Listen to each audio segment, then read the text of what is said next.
मैं गंदगी छोड़ने वालों को रोकता भी हूँ और टोकता भी हूँ, और ये काम तो आप भी करें, रोके भी और टोके भी, और नहीं माने तो पकड़ कर ठोको भी। जब और इसमें कुछ नहीं है, इसमें भाई साहब ज़्यादा पन्नी और कपड़े हैं, और ये भाई साहब कई किलोमीटर तक ऐसे ही आपको चलते मैं दिखा सकता हूँ, कई किलोमीटर तक। जहाँ तो भाई लोगों, जो भी हरिद्वार आ रहा है यार, जो भी मेरी इस वीडियो को देख रहा है, मेरी उनसे एक ही रिक्वेस्ट है, आप हरिद्वार आ रहे हो पूजा पाठ करने के लिए, कृपया करके इतने गंदे काम, इतनी गंदगी यहाँ पर ना करके जाइए। तो अभी मैं आपको सबसे मेन चीज़ है ना, मेन दरबार है गंगा माता का, जहाँ पर प्राचीन दरबार है, वहाँ की मैं आपको हालत दिखा देता हूँ। अभी ये देख सकते हो आप। भाई साहब, मेरा काम है आपको अप टू डेट रखना हरिद्वार के सावन यात्रा से, ठीक है। आज अपना जो है 16 तारीख है, और गाइज़ 15 तारीख का जो जल था, यानी कि जो सावन का जल चढ़ना था शिव जी को, वो 15 तारीख का था। तो उसके लिए जितने भी हमारे भोले के भक्त, जितने भी हमारे कांवड़थी थे, जल लेने के लिए आ रखे थे हरिद्वार में, वो तो अब सब जा चुके हैं। अभी जो आप ये लोग देख रहे हो ना सारे, ये सावन में स्नान करने के लिए आए हैं, क्योंकि सावन के महीने में गंगा जी में स्नान करना बहुत ही अच्छा माना जाता है। तो इस वजह से ये सारे भक्त जो हैं गंगा माता में आ रखे हैं स्नान करने के लिए। भीड़ अभी उतनी नहीं है जितनी आप कंपेयर करोगे, जितनी पहले थी। So hey guys, welcome back to the channel. स्वागत है आप सभी का एक खूबसूरत वीडियो में। इसी के साथ छोटों को सलाम, बड़ों को नमस्ते, और सबसे बड़े वालों को पैर छू के नमस्ते गाइस। आई होप आप सब मस्त होंगे। तो दोस्तों, आज अपना है सावन स्पेशल ब्लॉग नंबर 3 हरिद्वार से, और अभी मैं फिर से आ चुका हूँ हर की पौड़ी पे। आप मेरे पीछे की तरफ देख सकते हो, अभी भी कुछ डाट कावड़ यहाँ से निकल रही है। तो आज के इस ब्लॉग में मैं आपको स्थिति दिखाऊँगा, पोजीशन दिखाऊँगा कि तो भैया जो गंगा माता जी के जो हमारे घाट बने हुए हैं हरिद्वार में हर की पैड़ी पे, उनको निरंतर साफ़ सफाई की जा रही है। अगर वहाँ पर साफ़ सफाई नहीं करी जाएगी तो आप सोच भी नहीं सकते, इतना ज़्यादा कचरे का वहाँ भंडार लग जाएगा, बहुत ज़्यादा। मैं आपको दिखाता हूँ, अभी ट्रैक्टर लगे हुए हैं सफाई करने के लिए, जिसमें ये देखो भाई साहब, सावन कावड़ यात्रा के बाद आप देख सकते हो कितना भर के जो यहाँ पर ट्रैक्टर हैं उनसे सफाई की जा रही है, ये देखो। और हैंड टू हैंड सफाई की जा रही है। अगर इसको सफाई नहीं करेंगे ना, तो आप सोच भी नहीं सकते कितनी भारी मात्रा में, कितनी ज़्यादा मात्रा में कचरा फैल जाएगा। तो अभी आप करंट सिचुएशन देख रहे हो भाई साहब हर की पौड़ी की। ये देखिए, आपके इधर है हर की पौड़ी, और अभी यहाँ पर जो श्रद्धालु हैं वो स्नान कर रहे हैं, लेकिन जो कर्मचारी हैं, जो सफाई कर्मचारी हैं, वो अपना काम यहाँ पर कर रहे हैं। देखो भाई, प्रॉपर तरीके से। मैं सभी देशवासियों से हाथ जोड़ के निवेदन करता हूँ, विनती करता हूँ, गंगा जी पर आए, बड़ी अच्छी बात है। स्नान किया और भी अच्छी बात है, पूजा पाठ की और भी अच्छी बात है, और जल लेके जाओगे और भी अच्छी बात है। और ये जो गंदगी फैला के जाओगे, ये तो बहुत बुरी बात है, ये बहुत बुरी बात है। ये ट्रैक्टर देख लीजिए, अरे रात तो 20 ट्रैक्टर गए भर के, 20 पूरी रात लेबर। मैं तो उन सफाई कर्मचारियों को धन्यवाद करता हूँ जिन्होंने ऐसा बना दिया। नहीं, 2-2 फुट गंदगी चढ़ी हुई थी यहाँ पर, 2-2 फुट।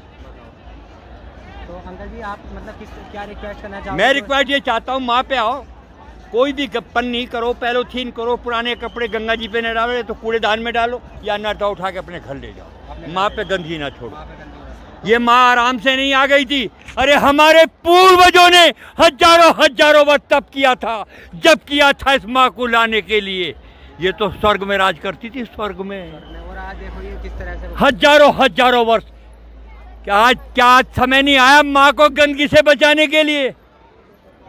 माँ भी क्या सोचती होगी कि कितनी गंदगी। अरे पैड़ियों को दिखाऊं, पैड़ियों पे आपको, पैड़ियों पे चलो मैं दिखाता। ये देखो, अभी बाबा जी हमें वहाँ लेके जा रहे हैं पैड़ियों पे गंदगी दिखाने के लिए भाई साहब। ये दिखाएंगे अभी और बताएंगे भी आपको। आज का जो मेरा मेन वो है, ये देखो भाई साहब चप्पल निकाल के जा रहे हैं। ये देखो भाई साहब, ये गंदगी देखो, कितनी गंदगी यहाँ पर फैलाई जा रही है भाई साहब, जो बाहर के आए हुए हैं। छोड़ रहे हैं, जब इतनी गंदगी फैलाओगे, इतना भी तो मुझे बता दो, स्वच्छ जल कहाँ से लाओगे जो घर को लेके जाओगे? ये जल स्वच्छ कहाँ से लाओगे जो घर को लेके जाओगे? तो अंकल जी, जो ये लोग आते हैं यहाँ पर स्नान करने के, उनके लिए आप क्या कहना चाहते हैं? मैं तो कहता हूँ, जो गंदगी छोड़ के जाते हैं वो पुण्य नहीं कमाते, उल्टा पाप कमा के जाते हैं। और गंगा माँ से निवेदन करता हूँ, जो माँ पे गंदगी छोड़े उनको पुण्य कभी मत देना, उल्टा पाप देना, और जो तेरी गंदगी उठा के जाए उनको पुण्य देना। जय श्री गंगा माई की। ये देखो भाई साहब कितनी सेवा में लगे हैं गंगा जी। लेकिन यहाँ पर जो ये लोग आ रहे हैं ना, इन्हें भाई साहब बिल्कुल शर्म नहीं है, कचरा करके जाते हैं। और ये आदमी देखो सेवा करते हैं भाई साहब इस तरह से। और यही मैं आज आपको दिखाने के लिए आया था यहाँ पे। तो तुम लोगों को सबको भाई अपना कचरा लेके जाना है साथ में, ठीक है। यहाँ गंदगी मत फैलाओ इतनी। भाई साहब यहाँ पर जो है आप चटाई को यूज़ करके यहाँ पर अपना फीडबैक दे सकते हो, नाम पता अपना, कैसा आपको ये इनिशिएटिव लगा जो यहाँ पर अंकल जी के द्वारा चलाया जा रहा है माँ गंगा जी की सफाई रखने के लिए, वो भी स्पेशल। इनका इसमें कोई पर्सनली अपना तो मुझे स्वार्थ नहीं लग रहा, पर्सनली कोई इनका लालच नहीं है अपना। तो और आज आपको ये मेरा ब्लॉग पूरा हेलमेट में आपको मिलेगा, क्योंकि आज मेरा मन नहीं है कि मैं अपनी आंखों से अपना मुंह दिखाऊं इन लोगों को कि भाई मुझे खुद ज़्यादा इतनी शर्म आ रही है कि इतनी गंदगी यहाँ पर कैसे इतने भोले के भक्त हैं जो गंगा माता में स्नान करते हैं, गंगा माता को इतना मानते हैं पूजते हैं, वो कैसे इतनी गंदगी यहाँ पर फैला के जा सकते हैं, ठीक है। जिसको भाई साहब मतलब उनकी गंदगी है, हमारी गंदगी, हम गंदगी कर रहे हैं, उसको साफ़ करने के लिए दूसरे लोगों को ड्यूटी पे लगाना पड़ रहा है। ये सच बताऊं बहुत ज़्यादा शर्म की बात है, ठीक है, हम लोगों के लिए और आप लोगों के लिए भी। तो आप कहीं पर भी ऐसे तीर्थ स्थल पर जाते हैं तो मेरी आपसे हाथ जोड़ के भाई साहब रिक्वेस्ट है, इतनी गंदगी ना करें ताकि दूसरों को वहाँ पर ड्यूटी पे लगाया जाए, इनको पैसे दिए जाएँ, ठीक है, आपकी गंदगी साफ़ करने के लिए। तो अभी मैं आपको सबसे मेन चीज़ है ना, मेन दरबार है गंगा माता का, जहाँ पे प्राचीन दरबार है, वहाँ की मैं आपको हालत दिखा देता हूँ। अभी ये देख सकते हो आप, ये जो है इधर की तरफ वो है मुख्य दरबार जो गंगा माता का प्राचीन मंदिर है, मैं आपको दिखा सकता हूँ। ये देखो यहाँ से एंट्री है भाई साहब मुख्य दरबार में गंगा जी के हर की पौड़ी पर जाने के लिए। और यहाँ पर आप देख सकते हो कितनी शर्मनाक की बात है भाई साहब, कितनी गंदगी यहाँ पर छोड़ी गई है, आप देख सकते हो, ठीक है। और ये कहीं और से थोड़ी आई है, जो लोग यहाँ पर माँ गंगा के दर्शन करने के लिए आए थे, जो लोग यहाँ पर माँ गंगा का जल लेने के लिए आए थे, कावड़ लेने के लिए आए थे, उन्हीं लोगों की ये गंदगी है, वो इनको यहाँ पर छोड़ के गए हैं, ठीक है। तो ये सबसे बहुत बेशर्म वाली बात है, जो लोग यहाँ पर इतनी गंदगी करके जाते हैं और आपकी गंदगी दूसरे लोग उठाते हैं। कम से कम आप मदद नहीं कर सकते हो मतलब साफ़ सफाई में, तो कम से कम अपनी गंदगी जो है उसको तो आप नहीं कर सकते हो, आप अपनी गंदगी तो साफ़ कर ही सकते हो, लेकिन उन लोगों के पास इतना भी समय नहीं होता कि वो अपनी गंदगी साफ़ करें। तो मेरे भाई लोग अभी मैं वहाँ से तो निकल गया हूँ, क्योंकि वहाँ पर मैं इतनी गंदगी देख के मेरा तो हो गया मूड ख़राब सच में। और आप इन रास्तों पर भी देख सकते हो, देख रहे हो, मतलब बात ये नहीं है कि साफ़ सफाई नहीं हो रही है कर्मचारियों द्वारा, साफ़ सफाई होने के बाद भी इतना ज़्यादा कचरा वहाँ पर फिर आ जा रहा है, तो ये ज़्यादा मेन प्रॉब्लम है। सफाई का आप काम देखिए किस तरह से चल रहा है भाई साहब, कितनी गंदगी हो गई थी। सफाई का काम देखिए आप किस तरह से कराया जा रहा है हरिद्वार के अंदर। पन्नियाँ भाई साहब, ये देखिए पन्नियाँ जम चुकी थी, पन्नियाँ रोडों पे।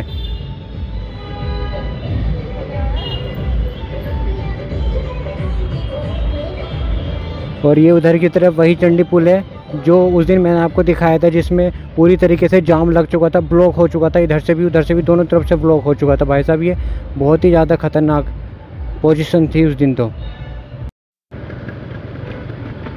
तो ये रास्ता भाई साहब उस दिन बंद किया होता अमरापुरा घाट वाला, आज मैं आपको इधर लेके आया हूँ, ठीक है। तो दोस्तों अभी मैं आपको लेके आया हूँ अमरापुर घाट पे, ठीक है। ये देखो भाई साहब, मैं आपको कहाँ तक समझाऊँ ये बताओ आप, मैं आपको कहाँ तक दिखाऊं, क्योंकि जिस घाट पे भी मैं आपको लेके जाऊंगा ना, वहाँ पर आप गंदगी इस कदर देख सकते हो माँ गंगा में। ये हमारी माता है दोस्तों, तो आप थोड़ा सा इनके साथ ज़रा व्यवहार ढंग से करो। आप ये देखो, ये सब चीज़ें आपको सही लग रही हैं, आप खुद ही बताओ। देखो ये देखो, ये हमारी माँ गंगा इधर से आ रही हैं, और ये गंदगी देखो आप, कितनी गंदगी यहाँ पर देखो ये फंसी हुई है, ठीक है। देखो, तो ये गंदगी भाई साहब कौन कर रहा है ये बताओ। जो यहाँ पर हम लोग आ रहे हैं माँ गंगा के दर्शन करने, माँ गंगा का जल लेने के लिए, तो ये गंदगी हम ही लोग तो कर रहे हैं। तो इसको साफ़ सफाई रखने का जो वो है जिम्मेदारी, वो भी तो हमारी बनती है। आप खुद ही बताओ। और यहाँ पे अभी मैं सच बता रहा हूँ आपको, लिटरली इतनी ज़्यादा स्मेल आ रही है ना कपड़ों की, मतलब जो भी गंदगी यहाँ पर है उसकी इतनी ज़्यादा स्मेल आ रही है जिसके कुछ कहने नहीं। उधर देखो कितना ज़्यादा कचरा है भाई साहब, मुझसे रुका भी नहीं आ रहा है। यहाँ पे इतनी ज़्यादा जो है स्मेल यहाँ से आ रही है, इसके अंदर से कचरे की बदबू आ रही है इतनी। तो मेरी तो आपसे हाथ जोड़ के रिक्वेस्ट है, जैसे हम अपनी माताओं का, अपनी बहनों का ध्यान रखते हैं, कृपया करके आप अगर हरिद्वार में आ रहे हैं माँ गंगा के दर्शन करने, माँ गंगा का जल लेने, तो इसको भाई साहब थोड़ा सा आप ध्यान रखो इन सब बातों का, ठीक है। मैं मान रहा हूँ कि यहाँ पर पब्लिक आई है इतनी, कितने भी करोड़ लोग आए हैं यार। जब आप अपने घर का, अपने बाइक का, अपने सामान का इतने अच्छे से ध्यान रख सकते हैं, तो ये तो माँ हमारी माँ गंगा है, ये तो पावन माँ गंगा है। और इतनी घोर तपस्या के बाद इनको पृथ्वी पर ला गया। ये स्वर्ग में वास किया करती थी दोस्तों, स्वर्ग में। आप इस बात को समझ क्यों नहीं रहे हो? अगर ये नहीं रही तो ये समझ लो जीवन नहीं रहेगा फिर, ठीक है? अगर ये नहीं रही तो जीवन भी नहीं रहेगा। आप इस बात को समझ क्यों नहीं रहे दोस्तों? तो आप जिस तरह से अपनी चीज़ों का, अपने घर का, अपने हर चीज़ का ध्यान रखते हो, तो इनका ध्यान भी रखना आपका फ़र्ज़ बनता है, ठीक है? ये देखो, अभी तो मैं आपको दिल्ली हाईवे पर लेकर आया हूँ सीधा। वहाँ से आप सोच रहे होंगे कि चलो वहाँ तो लोग बाग नहा रहे थे, ये सब काम कर रहे थे, वहाँ पर गंदगी हो जाती है, कोई बात नहीं। लेकिन आप यहाँ देखिए, यहाँ पर दोस्तों लगे हुए थे गाड़ियाँ, डीजे, जिन पर भोले अपने आते हैं, अपने भोले के भक्त आते हैं हरिद्वार में, गाड़ियाँ लेके, डीसीएम लेके आते हैं। तो आप देख सकते हो यहाँ पर हाईवे पर कितनी गंदगी है, आप ये देखिए। और इसमें कुछ नहीं है, इसमें भाई साहब ज़्यादा पन्नी और कपड़े हैं, ठीक है? पन्नी और कपड़े, तो आप समझ सकते हो, पन्नी और कपड़े। और ये भाई साहब कई किलोमीटर तक ऐसे ही आपको चलते मैं दिखा सकता हूँ, कई किलोमीटर तक जहाँ तक जाते हैं। तो ये पूरा ब्लेम तो हम ही लोगों को जाएगा ना दोस्तों। और ये नहीं कि आपको थोड़ी दूर के लिए मिलेगा, इस समय पूरे हरिद्वार के अंदर आपको बहुत ही गंदगी देखने के लिए मिल जाएगी। भोले भोले भोले।